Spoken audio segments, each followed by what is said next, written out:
vamos lá. Livro de Apocalipse, capítulo 3, do verso 20 ao 22. Eis que estou à porta e bato. Se alguém ouvir a minha voz e abrir a porta, entrarei até ele e com ele cearei e ele comigo. Ao que vencer, lhe concederei que se assente comigo no meu trono, assim como eu venci e me assentei com meu Pai no seu trono. Quem tem ouvidos, ouça o que o Espírito diz às igrejas. Pai, te damos graças, Senhor. Diante de Ti, Jesus, colocamos, Pai, nossas vidas. Que a Tua palavra se faça presente nessa noite, Pai, nos Teus filhos. Que os Teus filhos escutem, Pai, tenham ouvidos, Pai, para ouvir a Tua palavra. Em nome do Senhor Jesus Cristo. O Senhor esteja conosco nessa noite, abençoando, Pai. Em nome do Senhor Jesus. Amém. Irmãos, então, o texto de Apocalipse inicia com as cartas para as igrejas, né? Nós, ano passado, na sala de adultos, estudamos bastante as cartas, cada igreja, cada teor, cada motivo pelos quais a gente estava estudando aquilo. Então, a visão ali de João, Jesus falando a ele para as igrejas. Mas esses recados, essas cartas também são para nós, são para o nosso coração, são para a nossa vida. E a igreja de Laodiceia, que foi para a qual Jesus mandou esse recado, claro, era aquela igreja em que não estava nem fria e nem quente, estava morna. Então, foi um recado muito claro para aquela igreja. Um recado muito claro de que, naquele momento, eles ali precisavam realmente ter uma visão melhor, realmente abrir os olhos e os ouvidos, né, para o que Deus estava falando para eles, né? Então, e naquele momento, eles tiveram ali aquele recado mesmo de Jesus. Baixou foi o meu, né? Então, voltou. Então, essa foi o recado para a Laodiceia, que ela estava morna e que precisava acordar, porque aquilo ali não agradava a Deus, aquilo ali não era o suficiente para Deus, aquilo ali não estava atendendo o que Jesus Cristo, o recado de Jesus Cristo para eles. E, então, isso também cabe para nós, isso é para nós, esse recado é para nós, né? E nós temos um pouco de Laodiceia na gente, né? Nós temos dito aqui nos últimos sermões, nas últimas palavras, nas últimas pastorais, enfim, a gente tem dito muito sobre a questão de servir, sobre a questão de estar em comunhão, de estar na igreja, de participar, de trabalhar. Isso era um recado para a Laodiceia, né? Porque, como diz o texto, se você é quente, não é quente, nem é frio, não serve para nada. E isso foi um recado para a Laodiceia. E esse convite é para nós, para que nós possamos entender e experimentar tudo que Jesus tem para nós, né? E é muito interessante que, a gente estudando o texto, a gente vê as dificuldades que aquelas igrejas tinham. Todas as 7 são as dificuldades que nós temos na nossa vida.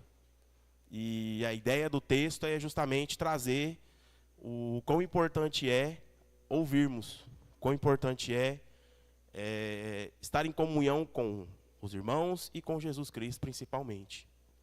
Então, Jesus faz essa pergunta para nós. Jesus afirma que está à porta batendo.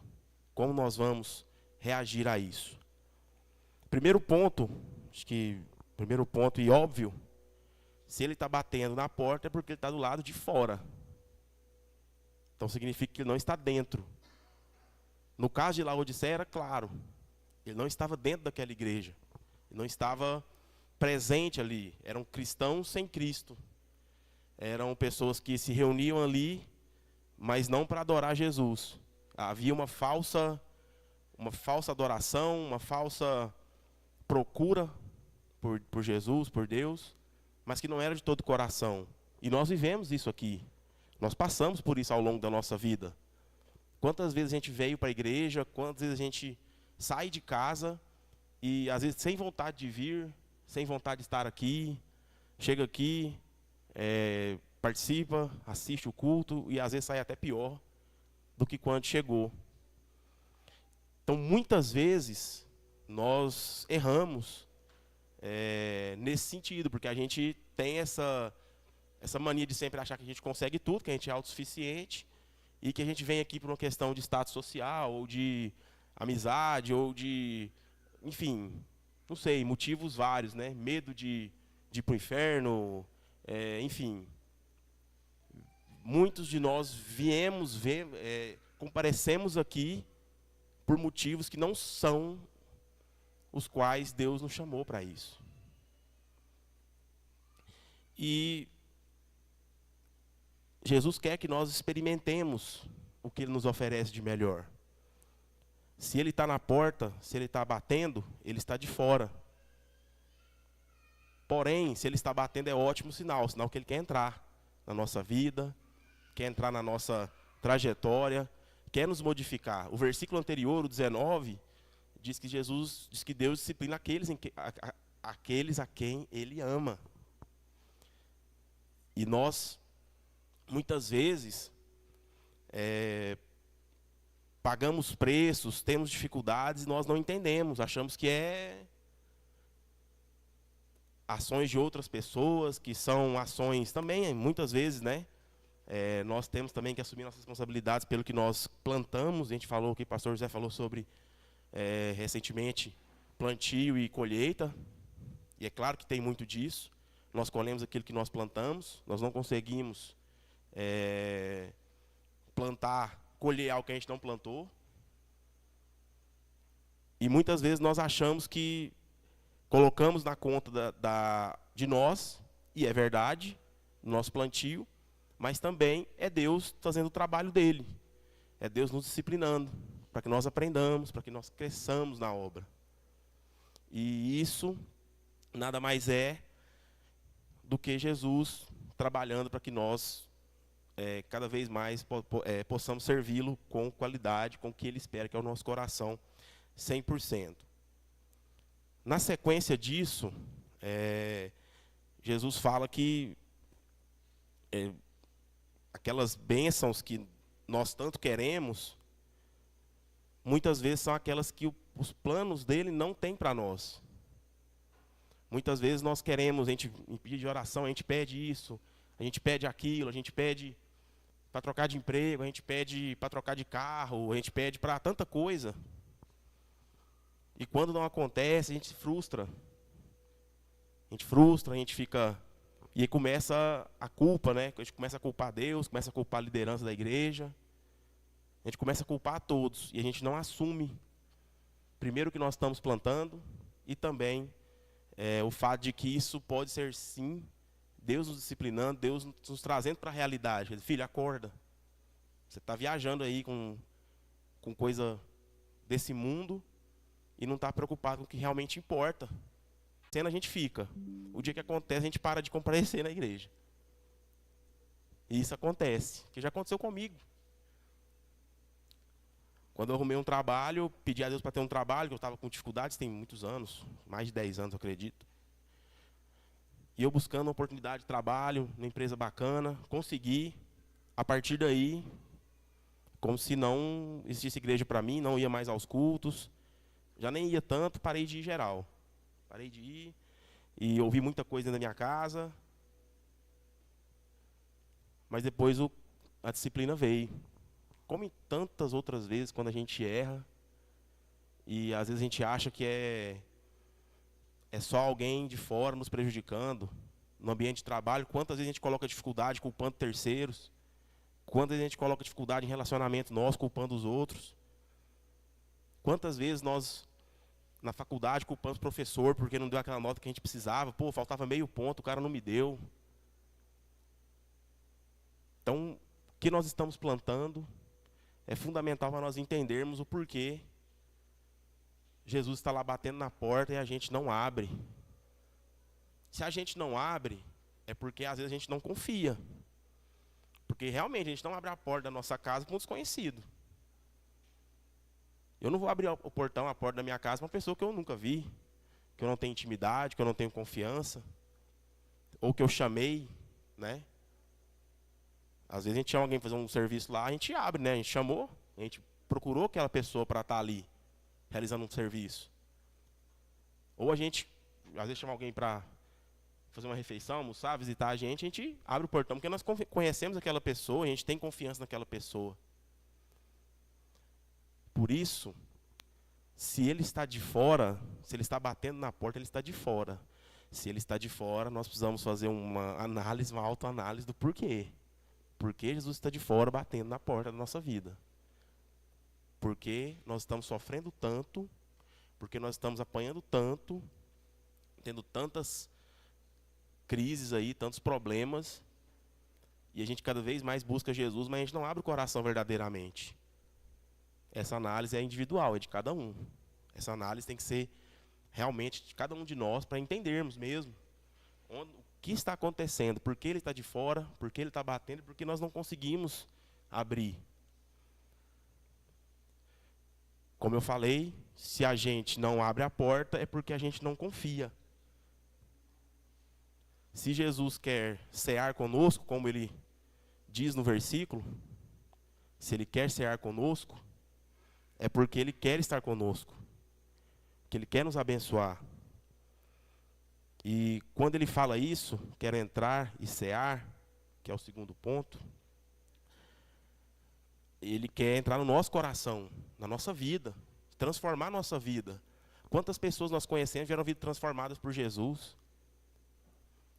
Ou que pioraram quando saíram dos caminhos dele? Se Jesus é o caminho, a verdade e a vida, tudo que está fora daquele caminho não pertence a ele. Tudo que está fora dele não é verdade. E tudo que está fora dele não é vida, é morte.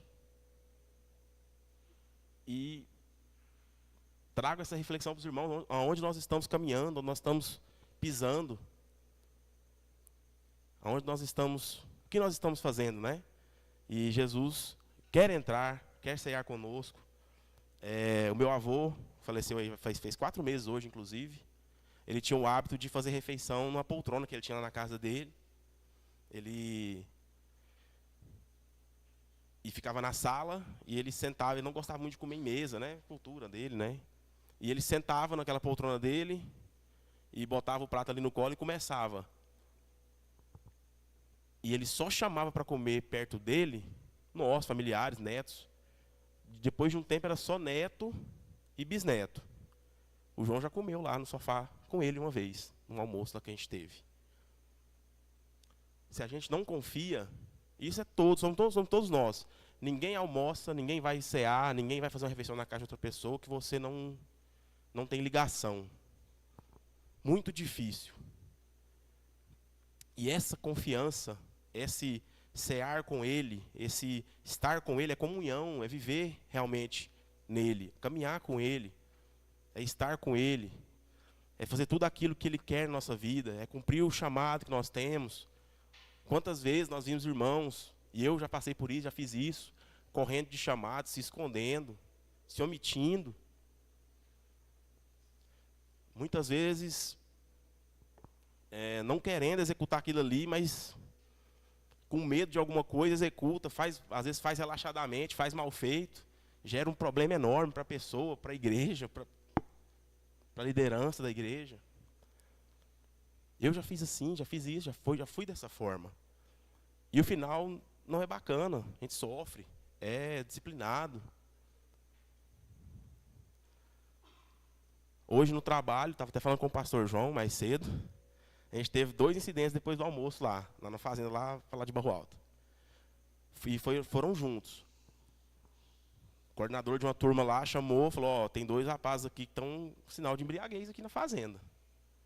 E aí, como eles sabem que eu estou lá, já me chama correndo para ver o que faz. Mesmo eles tendo procedimentos para combater isso, mas nós estamos falando de uma fazenda que tem 250 colaboradores, então não tem como ter controle que cada um está fazendo. Chegamos lá, realmente, o primeiro deles estava com uma faca de cozinha enorme em cima da mesa. Eu não podemos acusar, mas ficou claro que ele se mutilou ali. Ele cortou um pedacinho do dedo, abriu uma ferida no dedo. num intuito que só o coração dele sabe, Deus, só ele sabe o que ele está querendo com aquilo. Totalmente embriagado, pedindo para ele mandar ele embora, que ele queria ir embora da empresa, porque estava chateado, porque estava magoado, alguma coisa que a empresa pode ter errado com ele. Fazer as coisas do jeito errado não termina bem. Fazer as coisas do jeito que me convém dificilmente dá certo. Eu mesmo nunca vi. Fazer as coisas da forma que nós tanto queremos para atingir aquele objetivo não dá certo. Fim das contas, levamos ele no hospital ali, fez o curativo, ele falou, deixamos ele na casa dele, ele mora em Barro Alto. O que vai acontecer com ele na empresa, não sou eu que decido, é o departamento jurídico. O outro, também embriagado, reconheceu. O primeiro não reconheceu que estava embriagado, não. Falando torto, custando andar, não assumiu. O segundo assumiu, pediu desculpa. Disse que não vai acontecer de novo. Também vai ser punido, provavelmente, porque não é correto. Mas o fato dele ter assumido e confessado ali, vai fazer com que ele tenha uma punição mais branda. A disciplina vai ser menor. E nossa vida com Jesus precisa ser pautada em confessar também que nós estamos errando. Abrir o coração, confiança, orando, batendo o joelho no chão, orando, pedindo. A gente não tem hábito muito de orar, não. A gente ora aqui, faz oraçãozinha pequena no trabalho, a gente fala na empresa, a gente faz um Pai Nosso lá. A gente chega, desce do ônibus, todo mundo dá a mãozinha lá e Pai Nosso que estás no céu e tudo, termina, bate palma, igual time de futebol, e vai cada um para sua sala no escritório vai trabalhar. A palavra sai da boca, mas não sai do coração. E é isso que Jesus disse para Laodiceia, o que ele diz para nós nessa noite. As palavras têm que sair do nosso coração, do desejo nosso, não só da boca para fora, como se fossem qualquer palavra, né? Como se fosse qualquer coisa vã, qualquer coisa básica. E esses dois casos hoje ficaram muito na minha cabeça, a gente vindo de lá para cá. O quanto as pessoas querem as coisas de forma fácil, de forma onde empurra para o outro, onde culpa o outro, onde tenta ganhar alguma vantagem, ganhar algum benefício, sem ter plantado aquilo ali. Quer colher sem plantar. Na cabeça deles é benefício ser mandado embora da empresa grande. Vai fechar portas em tantas outras da cidade. Mas em nome de um dinheiro que vai receber de um acerto, prefere. Muitas vezes nós também temos esse pensamento pequeno, de achar que servir porque tem medo de alguma coisa, ou porque precisa vir, senão vai acontecer alguma coisa comigo aqui na igreja. Não. O servir na obra, o trabalho na obra é de coração, é de vontade, de vir. É claro que tem dia que é mais difícil mesmo. Tem dia que você está mais... Tem dia que a gente está com dor de cabeça. Hoje eu estou com dor de cabeça, minha cabeça está doendo nesse momento. Tomei mole ainda, não sei o que está acontecendo, tomei remédio, espero que melhore. Mas, e aí, a obra não vai parar, porque eu estou passando mal, porque eu não estou bem, porque eu não estou disposto, porque eu quero ficar deitado, não vai parar. A gente perde por ficar parado. A obra não para, a obra não perde nada se nós não fizermos. Alguém vai fazer. Por isso, irmãos, Jesus quer cear conosco. Jesus quer comunhão conosco. Mas ele não vai aceitar 30% do seu coração, 40%, 99,9%, não vai. Ele quer o 100%, ele quer tudo, porque ele fez tudo por nós, né? Nos redimiu aí dos nossos pecados. Ele quer, mas ele quer 100%. Ele não quer pela metade, ele não quer na conveniência, ele não quer quando está bem, ele quer em todo o tempo. Até porque ele é bom em todo o tempo, como acabamos de cantar na música. Acabamos de louvar. E Jesus deseja que nós nos arrependamos, como eu falei. Jesus deseja o nosso arrependimento, para que a gente possa sentar com Ele e ter essa comunhão com Ele. Mostrarmos que queremos ser novas criaturas verdadeiramente. Que Ele nos transforme, que Ele esteja conosco. Se a gente escuta a batida e abre a porta e ceia com Ele, a gente é mais que vencedor. E esse é o terceiro ponto desse sermão. Os vencedores vão herdar a glória eterna. Os vencedores, aqueles que estão com Jesus, aqueles que servem, aqueles que buscam, aqueles que em todo o tempo procuram, com falhas. Nós somos humanos, nós vamos errar, nós vamos pecar. Isso faz parte do processo, faz parte da vida, nós vamos errar.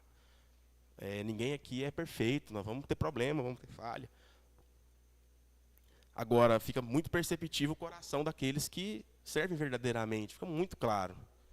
A gente consegue identificar quando a gente vê uma pessoa que quer realmente, mesmo errando, mesmo falhando, mesmo tendo suas dificuldades, mesmo tendo crise, mesmo tendo problema. A gente conhece, a gente sabe quando a pessoa está buscando a Jesus. E aqueles vencedores são aqueles que vencem a si próprios. Vencem a sua personalidade, o seu ego, tudo aquilo que aprenderam desde sempre, desde pequeno. Toda aquela carga emocional que a gente tem de trauma, de angústia, de mágoa. Toda aquela carga de decepções que a gente tem com tantas pessoas ao longo da vida, né? Psicologia diz que as primeiras decepções das crianças geralmente são com os pais. E carregam isso para toda a existência. Sobretudo o pai. Porque é aquele em quem o filho se espelha de primeiro. Então, muitas das decepções que nós temos ao longo de nossa vida, nós precisamos vencê-las, senão a gente não avança. A gente carrega isso para dentro da igreja, a gente carrega isso para dentro de ministério, a gente carrega isso e transforma isso, e transmite isso para líder, para pastor. Quantas crises nós convertemos e transmitimos e culpamos o pastor, os pastores estão ali, culpamos eles por falhas nossas, por crise nossa, coisa nossa. Sou melhor que ninguém não, já aconteceu comigo também, já fiz isso.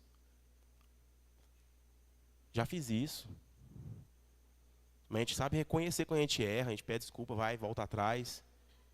E tenta não trazer isso, porque isso nos faz mal, a gente tem que superar isso, avançar. Estou aqui na igreja como membro, salvo engano, tem 3 anos. Eu entrei oficialmente em fevereiro de 2021. Faz 3 anos agora. Olha o quanto a igreja avançou nesses 3 anos. Reforma, mudança estrutural da igreja. Irmãos aí surgindo, despontando, servindo. Isso são pessoas que estão buscando vencer, estão buscando superar aquilo ali. E aqueles que ouvem a Jesus, abrem a porta, o recebem com todo o amor, ceiam com Ele, têm comunhão com Ele, seguem os seus mandamentos, seguem as suas ordenanças, são vencedores. E esses vão herdar a glória eterna. E esses vão vencer, vão herdar aquilo que Deus tem para nós. E nós esperamos de coração que a gente esteja lá. Nós esperamos de coração que todos nós estejamos lá. É o que nós buscamos, é o que nós queremos. E para a gente já encaminhar para o final, o último versículo é: quem tem ouvidos, ouça. Quem tem ouvidos, ouça. Mas são os ouvidos, não só aqueles físicos que nós temos aqui, mas é para o nosso coração, para a nossa vida, para a nossa alma, nosso espírito. O Espírito Santo está dizendo: abra a porta, ceie com Ele, tenha comunhão com Ele. Por consequência, cumpra todos os mandamentos, todas as ordenanças. Viva, coloque-o no centro. Persista na carreira, não é fácil. Mas aqueles que vencerem irão herdar a glória eterna, amém? Que nós possamos cada dia mais, que nós possamos cada vez mais ter os ouvidos abertos para ouvir o que o Espírito está dizendo para nós. Que nós possamos cada vez mais ouvir e praticar, não só ficar falando, não só ficar prometendo, que a gente possa cada vez mais praticar aquilo que Jesus tem trazido para nós ao longo desses anos aí que a gente tem, né, meses, enfim, semanas que a gente tem vivido, no momento em que a igreja tem buscado cada vez mais pessoas que querem servir, que querem realmente trabalhar na obra, querem entregar um trabalho de qualidade. Que nós possamos cada vez mais, irmãos, ter a humildade de abrir a porta, lavar os pés dele, recebê-lo, e cear com Ele para vencer. Amém? Pai, te dou graça, Jesus. Pai, te damos graça, glorificamos teu nome, Jesus. Pai, que nós possamos cada vez mais, Jesus, ter os ouvidos abertos para escutar as suas batidas na porta das nossas vidas, na porta dos nossos corações. Que nós possamos, Pai, ter a humildade de abrir a porta para Ti, entendendo que nós não somos melhores, Pai. Nós não somos donos de nossa vida como nós tanto achamos. Que nós possamos, Pai, recebê-lo, Pai, com toda a humildade, com todo o amor. Que nós possamos ter comunhão contigo, Pai, para que possamos vencer, Pai, servir a Ti e ao Teu povo, Pai, em nome do Senhor Jesus. Esteja conosco, Pai, abençoe-nos nessa noite, em nome de Jesus. Amém.